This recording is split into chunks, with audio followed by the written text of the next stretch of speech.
नमस्कार। आप सभी का भय का सफर में स्वागत है। आज मैं रात की घनी परछाइयों से जुड़ी 5 सच्ची कहानियां लेकर आया हूं। कई बार सूर्य अस्त होते ही अदृश्य डर जागने लगते हैं और जब गहरी रात छा जाती है तब अनजान खतरे हम पर घात लगाए रहते हैं। इन घटनाओं में कुछ लोगों ने उस अंधेरी घड़ी का सामना किया जहां साहस भी हिल जाता है और वास्तविकता भी डगमगाने लगती है। ये पांचों किस्से अलग अलग हैं, लेकिन इनका एक ही उद्देश्य है, आपको एहसास दिलाना कि रात के सन्नाटे में कभी कुछ भी हो सकता है। आइए इन कहानियों की शुरुआत करते हैं। राघव और मीरा उन जोड़ों में से थे जिन्हें छुट्टियां कहीं दूर निर्जन स्थलों पर बिताना पसंद था। उन्हें किसी वेबसाइट पर एक पुराने खेतों से घिरे मकान का जिक्र मिला। वहां के चित्रों में लगा मानो किसी शांत स्वर्ग जैसा स्थान हो। मकान लकड़ी का बना हुआ था, बाहर एक बड़ा बरामदा और चारों ओर फैले हरे भरे खेत। किराए की कीमत भी काफी कम दिखी तो दोनों ने बिना ज्यादा सोचे उसी जगह जाने का फैसला कर लिया ताकि शहर के शोरगुल से कुछ दिन राहत मिले। रास्ता काफी लंबा था। आखिरी पड़ाव पर सड़क कच्ची और उबड़ खाबड़ थी।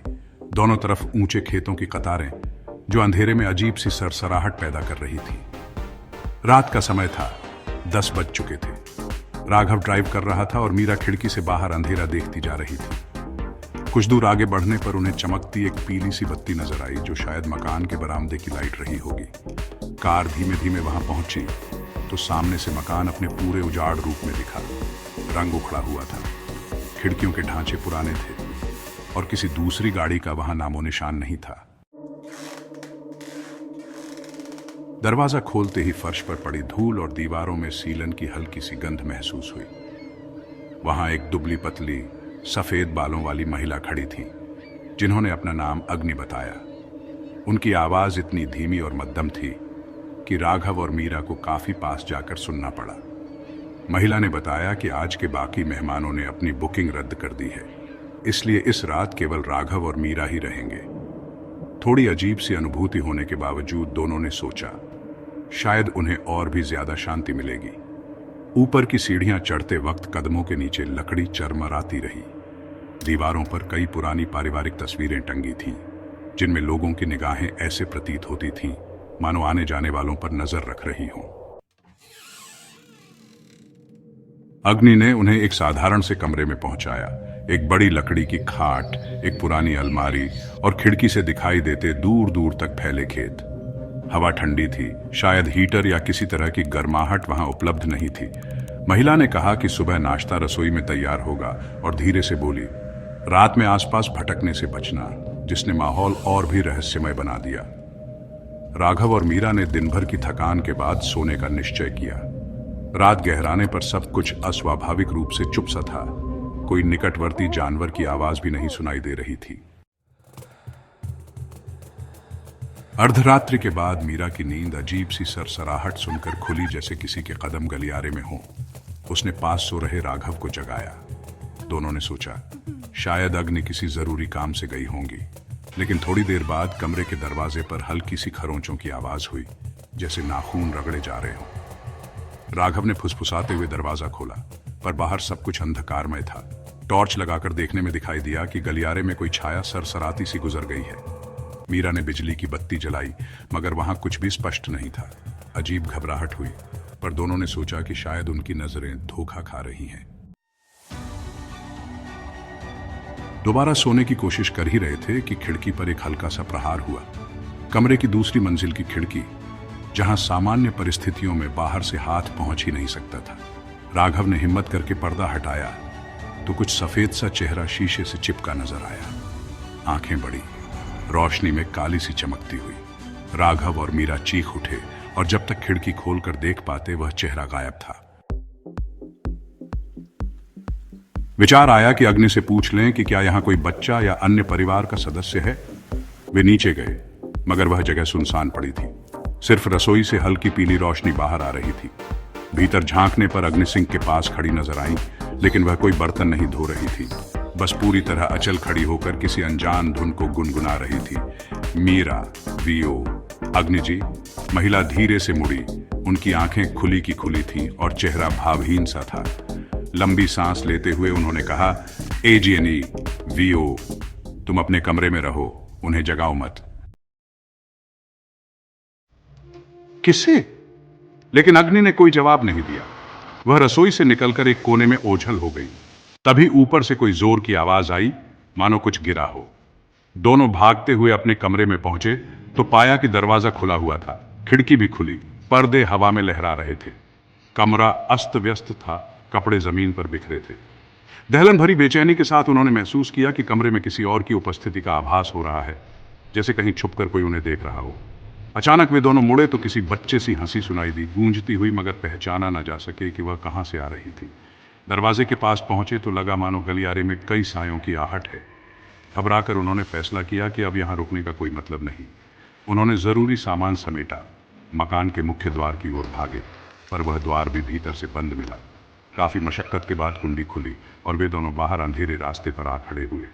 भागते हुए अपनी कार तक पहुंचे, उसमें बैठकर जल्दी से इंजन स्टार्ट किया, मगर गाड़ी स्टार्ट नहीं हुई। कार के अंदर अचानक पीछे से अजीब सरसराहट महसूस हुई, मानो सीट के पीछे कोई बैठा हो। राघव ने पीछे देखा। एक परछाई क्राउच होकर बैठी थी और उसकी सांसों की धीमी आवाज गूंज रही थी। डर के मारे दोनों चीखते हुए कार से बाहर कूद गए।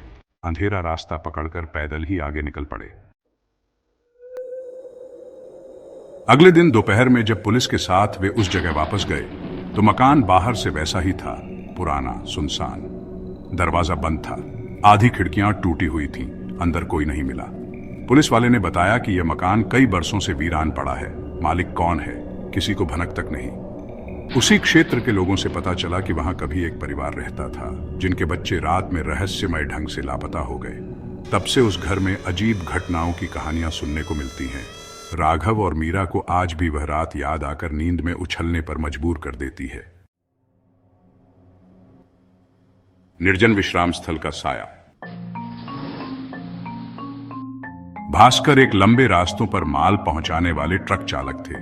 उन्होंने सारे देश की सड़कों पर रात रात भर सफर किया था, किंतु एक रात ऐसी आई जिसने उनके भीतर अजीब सिहरन जगाकर रख दी। यह एक सुनसान राजमार्ग पर हुआ, जहां दूर दूर तक बस्तियां नहीं थीं, सिर्फ सूने खेत और वीरान टिप्पर रोड। उस रात करीब 2 बजे भास्कर ने सोचा कि कुछ देर आराम कर ले।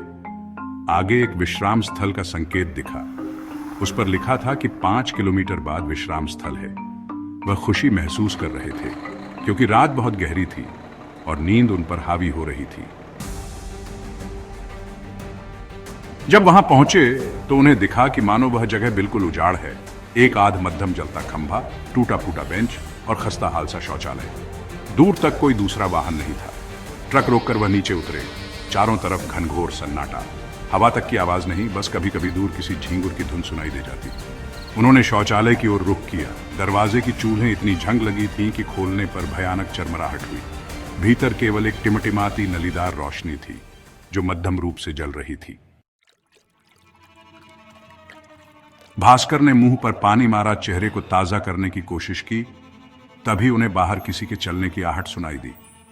हालांकि उन्होंने सोचा कोई राहगीर या अन्य चालक होगा, पर दिल में अजीब सा डर उभर आया। बाहर आकर देखा तो कोई नहीं था। सारा क्षेत्र सूना पड़ा था। गलतफहमी मानकर वह ट्रक की ओर लौटे। तभी उन्होंने ध्यान दिया कि वहां एक पुराना टेलीफोन बूथ था, जिसे उन्होंने शुरू में नहीं देखा था।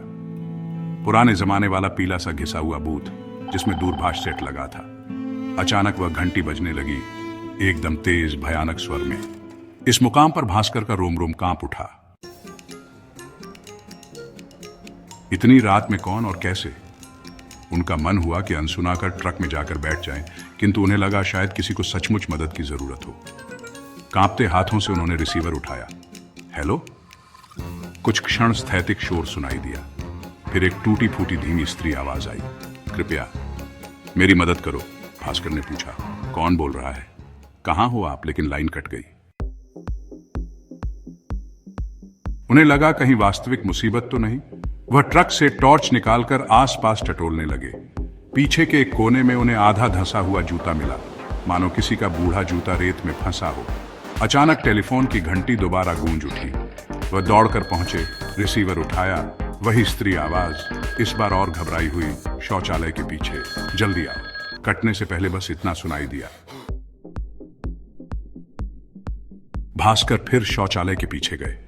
हर कोना देखते रहे, पर किसी इंसान का निशान तक नहीं मिला। वहां बदबू और रेत के अलावा कुछ न था। उन्हें लगा कोई छलावा होगा या किसी ने शरारत की होगी, पर मन नहीं माना। तभी उन्होंने फिर देखा, दूर विश्राम स्थल के बाहर चबूतरे के पास एक औरत खड़ी थी। रात के अंधेरे में सफेद कपड़ों में लिपट्टी सी जैसे ही भास्कर आगे बढ़े, वह औरत गायब, लेकिन जमीन पर पैरों के निशान दिखे जो कुछ दूरी तक जाकर मिट गए। तनाव बढ़ने लगा। उन्होंने तय किया कि इस जगह से निकल जाना ही ठीक होगा। ट्रक में पहुंचे और दूरभाष बूथ की घंटी फिर सुनाई दी। इस बार उन्होंने रिसीवर उठाते ही ऊंची आवाज में पूछा, आप कौन हैं, कहां हैं? उधर से टूटी सी आवाज आई, मैं यहां फंसी हूं, मुझे यहां छोड़ दिया गया था, बहुत ठंड है। भास्कर ने पूछा, आप दिखाई क्यों नहीं दे रही? उधर से बस सिसकियां सुनाई दी। लाइन कट गई। बुरी तरह डर चुके भास्कर ने ट्रक स्टार्ट किया और वहां से निकल पड़े। कुछ दूरी पर पहुंचकर उन्होंने करीब के पुलिस थाने को सूचना दी कि वहां शायद कोई मुसीबत में है। कुछ दिन बाद पता चला कि पुलिस को वहां कुछ नहीं मिला। वह बूथ बरसों से बेकार पड़ा था, उसकी लाइन कटी हुई थी। एक पुराने किस्से में जरूर लिखा था कि बरसों पहले एक महिला के साथ वहां वारदात हुई थी। वह मर गई या छोड़ दी गई, कोई ठीक से नहीं जानता। तब से कई लोगों ने वहां अजीब फोन कॉल या उस महिला की परछाई देखने का दावा किया है। भास्कर उस राजमार्ग से गुजरना छोड़ चुके हैं। उनके भीतर आज भी उस रहस्यमय विश्राम स्थल की याद सिहरन भर देती है। कब्रिस्तान में टिमटिमाती रोशनी। कमल एक तर्कशील छात्र था जो हमेशा भूत प्रेत की कहानियों पर हंसता था। उसे लगता था कि जो चीज तर्क से परे हो वह बस कल्पना है। उसके कुछ साथी रात 12 बजे शहर के बाहरी इलाके में मौजूद एक पुराने कब्रिस्तान में जाने का रोमांचक इरादा रखते थे। सुना था कि वहां आधी रात के बाद अजीब रोशनियां दिखाई देती हैं और तरह तरह की स्वर परछाइयां चलती हैं। कमल ने सोचा कि चलो यही मौका है, अपने भीतर डर को परखते हैं और साबित करते हैं कि सब अफवाह है। रात करीब 11:15 बजे वे 2 गाड़ियों में बैठकर चक्करदार सड़कों से गुजरते हुए कब्रिस्तान पहुंचे। प्रवेश द्वार पर जंग लगी लोहे की सलाखें थीं। अंदर कदम रखते ही सर्द हवा के झोंके ने सबको हिला दिया। जमीन पर गिरे पत्तों की खुश्क महक और पुरानी कब्रों की ओस भरी गंध ने वातावरण को और गंभीर बना दिया। सबसे आगे चल रहे 2 साथियों के हाथों में टॉर्च थी। कब्रों के बीच उगे जंगली पौधे और टेढ़े मेढ़े पत्थरों ने रास्ता टेढ़ा बना दिया था। करीब 12:10 हुए होंगे जब एक दोस्त की नजर बीच वाले हिस्से में झिलमिलाती किसी रोशनी पर पड़ी। वह रोशनी स्थिर न रहकर थोड़ी आगे पीछे हो रही थी, मानो कोई बूढ़ा लालटेन लिए घूम रहा हो, मगर वहां कोई व्यक्ति दिख नहीं रहा था। कमल ने दलील दी कि शायद किसी दूर की सड़क की रोशनी हो जो झाड़ियों से परावर्तित हो रही है। बाकी दोस्त बहुत आश्वस्त न थे। फिर सबने मन बनाया कि चलकर देखें आखिर क्या है। जैसे ही वे उस रोशनी के पास पहुंचे, वह गायब हो गई। अचानक पीछे मुड़कर देखा तो रोशनी कुछ दूरी पर एक विलो वृक्ष के पास दिखाई दी, मानो उन्हें बुला रही हो। एक दोस्त ने जोर से आवाज लगाई, कौन है वहां? कोई जवाब नहीं। सबके दिल धक धक कर रहे थे, पर जिज्ञासा भी बढ़ती जा रही थी। उस रोशनी का पीछा करने पर वे कब्रिस्तान की उस ओर आ गए जहां कब्रें बहुत पुरानी दिखीं। शिलालेख घिस चुके थे, तिथियां कोई 2 शताब्दी पुरानी जान पड़ती थीं। ठंड अचानक और गहरी हो गई, जैसे वहां की हवा में बरसों की वीरानी घुली हो। कमल के मोबाइल पर अचेतन तरीके से कंपन हुआ।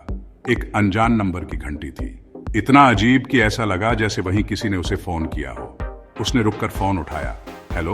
उधर सिर्फ फुसफुसाहट थी, यहां मत आओ।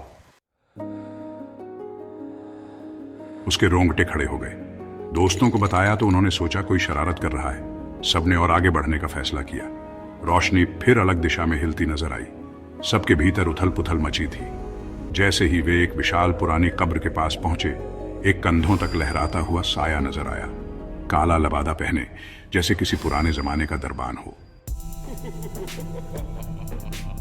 उसने धीमे से उन सब की ओर देखा और हाथ से इशारा किया, मानो वहां से चले जाने का संकेत दे रहा हो।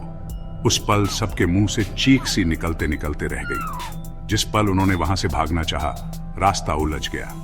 लगने लगा कि कब्रिस्तान अनंत फैल गया है।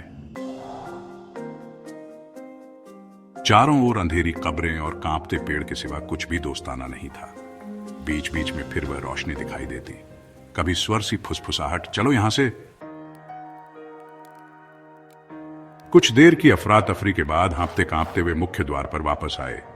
तभी देखा कि उनके एक साथी सुजॉय कहीं दिखाई नहीं दे रहे। हड़कंप मच गया। सब चिल्लाकर सुजॉय को पुकारने लगे। उसी बीच कमल के मोबाइल पर फिर उसी अनजान नंबर का फोन आया। उसने उठाया तो उस तरफ से ठंडी सी आवाज आई, सुजॉय अभी नहीं आ सकता। कमल के हाथ पैर ठंडे पड़ गए। बाकी दोस्तों में से एक दौड़कर कब्रों की ओर लौटने लगा। तभी झाड़ियों के पीछे से सुजॉय प्रकट हुआ, बदहवास मगर सुरक्षित। उसने कहा कि वह उस रोशनी के पीछे पीछे चला गया, किंतु कुछ भी समझ न आया। रोशनी उसे एक पुरानी कब्र तक ले गई जिस पर ताजे फूल रखे थे, पर तारीख काफी पुरानी थी। अचानक उसे लगा कोई साया पीछे आ रहा है, तो वह घबराकर वापस भागा। वे सब वहां से भागकर गाड़ियों में सवार हुए। बाद में छात्रावास में बैठकर इस घटना को दोहराते हुए भी रूह कांप रही थी। सुजॉय ने बताया कि उसे लगता है वहां कोई बहुत पुरानी आत्मा आज भी भटक रही है। कमल के फोन में उन अनजान संदेशों का कोई रिकॉर्ड ही नहीं था, न ही कोई नंबर दर्ज था। हालांकि वह भूत प्रेत को आज भी नहीं मानता, मगर उसे समझ नहीं आता कि वह आवाज कहां से आई और वह टिमटिमाती रोशनी क्या थी। मीना को देर रात तक जागने की आदत थी। वह अक्सर चित्रकला के प्रोजेक्ट या संगीत सुनते हुए रात बिताती, फिर सुबह सोती। उसका छोटा सा मकान एक शांत कॉलोनी के प्रथम तल पर था। अधिकतर कभी कोई असुविधा नहीं हुई, मगर एक रात अजीब दस्तकों ने उसे इतना विचलित किया कि उसकी हिम्मत भी डगमगा गई। उस दिन रात के करीब 3 बज रहे थे। मीना अपने चित्र को अंतिम रूप देने में तल्लीन थी। तभी उसे लगा कि बैठक कक्ष की दीवार पर कोई मंद सी थाप हो रही है। पहले तो उसने इग्नोर किया, पुरानी इमारतों में अक्सर आवाजें होती रहती हैं। पर कुछ देर बाद वही थाप ज्यादा जोर से सुनाई दी, जैसे कोई बेहद धीरे लय में दस्तक दे रहा हो। वह उठी, लैंप जलाकर देखने गई। अंदर सब स्वाभाविक दिखा, कुर्सी मेज, कोई हलचल नहीं। पर भीतर अनजाना संशय जाग गया। उसने बाहरी दरवाजे की झिरी से झांका। गलियारा खाली था। मन को समझाकर वह वापस स्टूडियो जैसी अपनी मेज पर लौटी। करीब 1 घंटा बीता होगा जब उसे अपनी खिड़की पर दस्तक महसूस हुई। वहां से रोशनी बाहर की ओर जा रही थी, साथ ही कोई परछाई हिलती दिखी। डरते डरते उसने पर्दे का कोना हटाया। बाहर मौन सड़क थी, कोई वाहन नहीं, कोई आते जाते लोग नहीं। इतनी रात को यह सब होता देख मीना का दिल जोरों से धड़कने लगा। तभी सड़क के आखिरी कोने पर उसे एक लंबा दुबला सा व्यक्ति खड़ा दिखाई दिया, जिसका चेहरा अंधेरे में छिपा हुआ था। वह पूरी तरह स्थिर खड़ा था, गर्दन ऊपर की ओर, मानो ठीक उसकी खिड़की को देख रहा हो। मीना ने झट पर्दा छोड़ दिया। सीने में धुकधुकी तेज हो गई। कुछ पलों बाद दोबारा झांका तो वह परछाई गायब हो चुकी थी। करीब 4:30 बजे उसे लगा कि उसके दरवाजे पर कुछ खिसकने की आवाज है, जैसे लोहे पर नाखून रगड़े जा रहे हों। वह बिस्तर से उठी, दिल उछलता हुआ लगा। बाहरी दरवाजे के पास गई तो हल्की सी दस्तक फिर हुई। कोई उत्तर नहीं, बस एक धीमी भयानक सांस लेने की आवाज। वह फोन उठाने को दौड़ी, पुलिस को बुलाने की सोची, पर घबराहट में उंगलियां कांप उठी। दरवाजे के छिद्र से झांक कर देखा तो एक भयानक चेहरा दिखाई दिया। असामान्य सी आंखें जो किसी पशु की तरह चमक रही थीं और मुंह अध खुला, जैसे सांस फूल रही हो। मीना ने चीख को रोकने की कोशिश की, दरवाजे की सिटकनी को कसकर थाम लिया। उस अजनबी ने दरवाजे का हैंडल हिलाया। मीना किसी तरह कांपते हाथों से अपना मोबाइल उठाकर पुलिस नियंत्रण कक्ष का नंबर मिलाने लगी। जैसे ही कॉल जुड़ी, दरवाजे के बाहर सारी हरकत बंद हो गई। 2 क्षण बाद खिड़की पर नजर गई, कोई काला साया वहां फिसल रहा था। पुलिस को उसने संक्षेप में बताया कि किसी अनजान व्यक्ति ने उसके घर में घुसने की कोशिश की। कुछ मिनटों में पुलिस अधिकारी आए, गलियारा और आसपास की जगह देखी, मगर वह व्यक्ति कहीं नहीं मिला। अगली रात मीना का फोन अचानक बजा। एक अनजान संदेश, तुम्हारी कलाकृतियां बहुत अच्छी हैं, सड़क से दिखती हैं। उसे एहसास हुआ कि वह आदमी खिड़की से उसके घर के अंदर सब देख रहा होगा। मीना ने नंबर को अवरुद्ध कर दिया, लेकिन घबराहट से रातों की नींद हराम हो गई। 2-3 दिन सब शांति रही। फिर आधी रात को उसका फोन अपने आप गिरगिराया। उसने उठाया तो एक छायाचित्र जैसा कोई श्वास सुनाई दिया, जैसे कोई व्यक्ति धीरे धीरे सांसें ले रहा हो, उसके नाम का उच्चारण कर रहा हो। मीना ने फोन काट दिया, सिम बदलवाई। बावजूद इसके उसे बार बार लगता कि कोई अजनबी झरोखे से उसे देख रहा है। आखिरकार उसने वह मकान छोड़कर दूसरी मंजिल वाले मकान में रहना शुरू किया।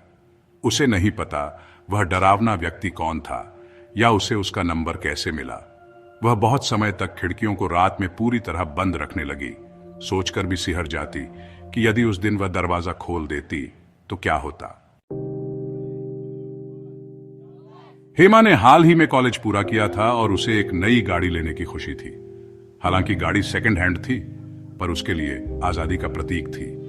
एक पहाड़ी राज्य में उसे रात की पारी में एक विश्राम गृह पर काम मिला था। वहां की सड़कों पर बर्फीली ठंड और घना अंधेरा दोनों ही जोखिम भरे थे। एक रात वह करीब आधी रात के बाद लौट रही थी। रास्ते पर इक्का दुक्का ही वाहन नजर आते थे। घने पेड़ दोनों तरफ अंधेरे में डूबे थे। गाड़ी चलाते चलाते उसे महसूस हुआ कि वह अजीब सी थकान और तंद्रा में जा रही है। रेडियो लगाना चाहा, पर सिर्फ खरखराहट आई। हेमा ने कोई गान पट्टी चला ली, लेकिन उसमें भी आवाज स्पष्ट नहीं हो रही थी। रास्ता लंबा था और उसकी बस्तियों से बहुत दूर। थोड़ी देर बाद उसने सड़क किनारे एक आकृति देखी। किसी व्यक्ति ने अंधेरी जैकेट पहन रखी थी और हाथ उठा रखा था, मानो लिफ्ट मांग रहा हो। उस क्षेत्र में कड़ाके की ठंड पड़ती है, तो हेमा को लगा शायद यह व्यक्ति बहुत कष्ट में हो।